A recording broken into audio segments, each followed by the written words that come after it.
As predicted during the 100-year anniversary celebration, the story of Whittier First Christian Church and its Christian witness, service, and fellowship continued for years to come. Although the congregation did not remain intact for another 100 years, they did continue for another quarter century, serving and loving from their doorstep here at the corner of Greenleaf and Hadley, and through their generous financial contributions to many agencies and ministries all around the world. I'm Pastor Lane Beamer, and it's my great privilege to share with you a brief record of this final chapter in the life of this loving and faith-filled fellowship.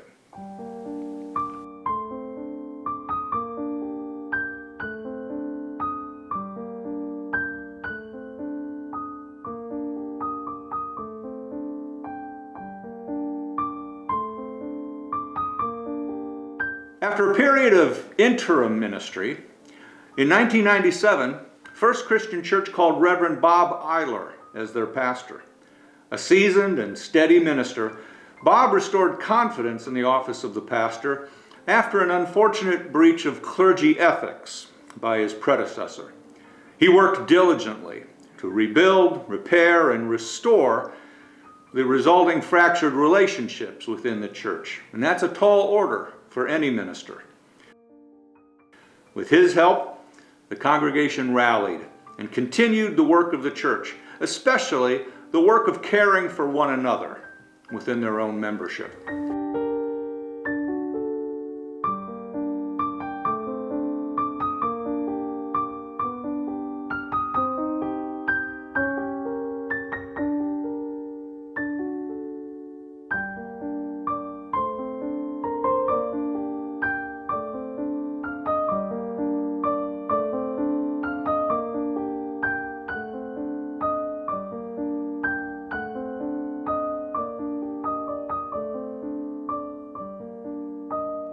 Of course, music continued to be a central and beloved part of the worship and fellowship life at the church. The choir continued to inspire on Sunday mornings and to entertain at special events.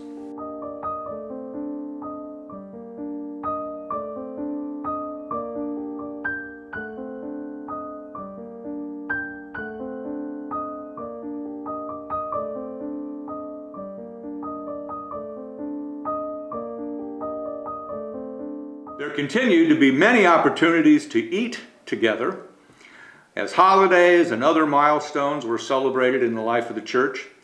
Birthdays, anniversaries, baptisms, weddings, and even funerals were often a chance for the church to really be family with and for one another. And sharing meals together strengthened those family ties.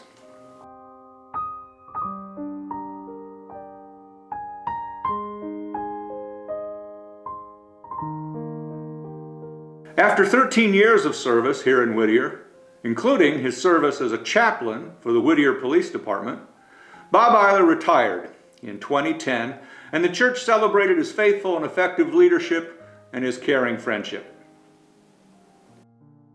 Early in 2011, First Christian Church hired me, and as they have done for so many pastors before, they welcomed me and my family as part of their family. By this time, and in fact for quite some time, the church had become increasingly concerned about their future. Like the majority of churches across the country, First Christian Whittier had experienced steady declines in membership and attendance for many years, along with the resulting decline in financial and physical strength and community impact.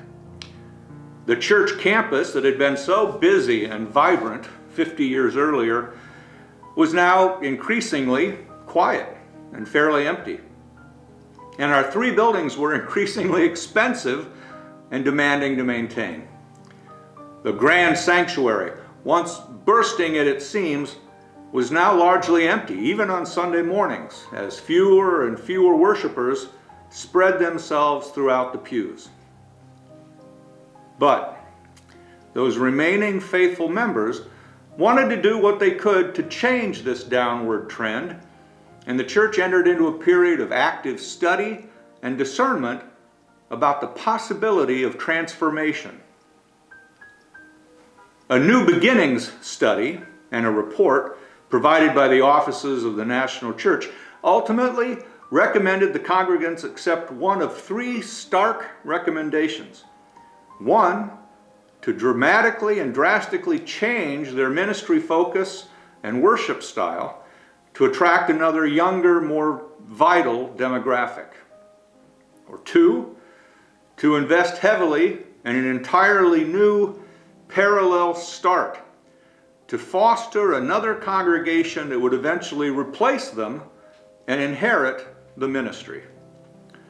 Or three, to sell the campus and to relocate to a smaller, more easily maintained location, more right-sized and more practical for a smaller and older congregation.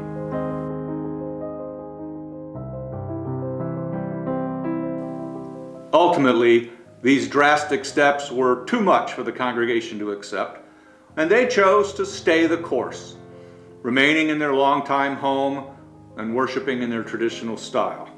Understandably, this same decision has been made by countless other churches in similar situations. They loved their choir and traditional hymns, they cherished their magnificent organ, and they felt close to God in their beautiful sanctuary.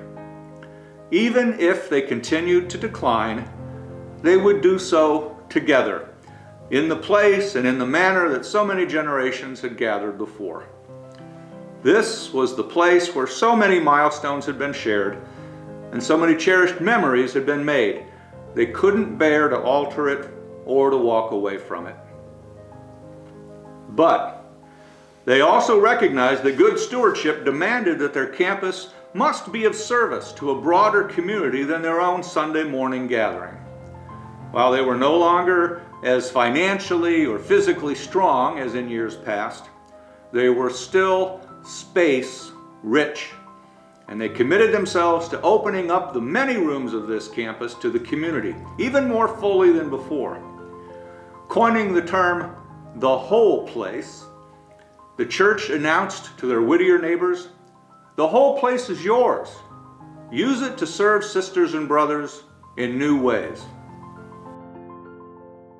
Over the next 4 years, a great many groups embraced that invitation, and at its peak, over 30 different service providers became part of the whole place community. This possibility engine and idea incubator encouraged and fostered various fledgling groups who served in many ways and will live on in service and care as part of the Christian church legacy. Ultimately, however, a hard truth had to be dealt with. I made the very emotional and very difficult recommendation that the congregation take proactive steps to sunset the active ministry of this church. The trends were clear. Like with so many other churches before, and sadly, many who will follow, decline and age were simply catching up with us. It was my recommendation that rather than simply hanging on as long as possible and having a final legacy of a decrepit and impoverished church, we would instead actively close on our own terms and intentionally pass along the resources of the church to other ministries and other agencies to continue in faithful service. To their great credit, the congregation accepted this recommendation, with great sadness, of course, but also with a commitment to celebrate the 125 years of faithful and loving ministry that had occurred here. Our final year was an emotional one, of alternating sad and joyous occasions. In addition to special worship services for the traditional church holidays, there were reunion celebrations and expressions of gratitude. The church board approved $25,000 for a series of concerts offered to the community that would honor and celebrate the long-standing legacy of musical offerings that had always been a bedrock of First Christian Church life. With the input of church members, Legacy financial allocations were made from savings and investment accounts. A dozen local Whittier agencies received a total of nearly $100,000, and over $500,000 remained invested to pay yearly dividends to half a dozen Disciple of Christ ministries within our regional church. These financial gifts will also live on as living legacies of service. Other treasures were also gifted as furnishings and artwork of the church found new homes in other churches and agencies. Perhaps most dramatically, and certainly most generously, the congregation approved the gift of the entire campus, including their beloved landmark sanctuary building, to the Disciple of Christ Ministry Christian Church Homes for the purpose of redevelopment to provide low-income senior housing. Listening to Jesus and believing him when he said, "What you do for the least of these, you do for me," the church is pleased that God will continue to be worshiped and a Christian witness will continue on this corner as Jesus, physically present in the many seniors who will call this place home, will find a place to lay his head each night. On December 31st, 2019, touching the new decade of 2020, and therefore spanning 125 years from its founding in 1895, First Christian Church concluded its active ministry and held its final worship service together. Following an emotional concluding service, the congregation walked out the front doors together, turned off the lights, and formally turned over the care and stewardship of this campus to the regional church.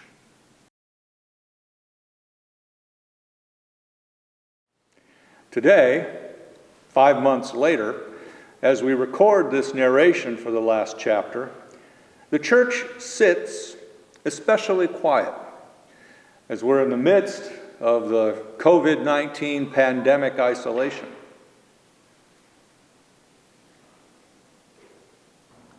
Christian Church Homes continues its studies and conversations with Whittier city officials and various community leaders to determine if, when, and how the proposed senior housing project can go forward. We will all wait now, ultimately hopeful and confident that whichever future awaits this campus, whether as senior housing or perhaps sold as a house of worship for another congregation, with the proceeds funding the ministries of the regional and national Christian Church Disciples of Christ, good stewardship will have been exercised. Our sisters and brothers will be served. The legacy of our forebears will have been honored, and God will be worshiped and glorified. Well done, good and faithful servants.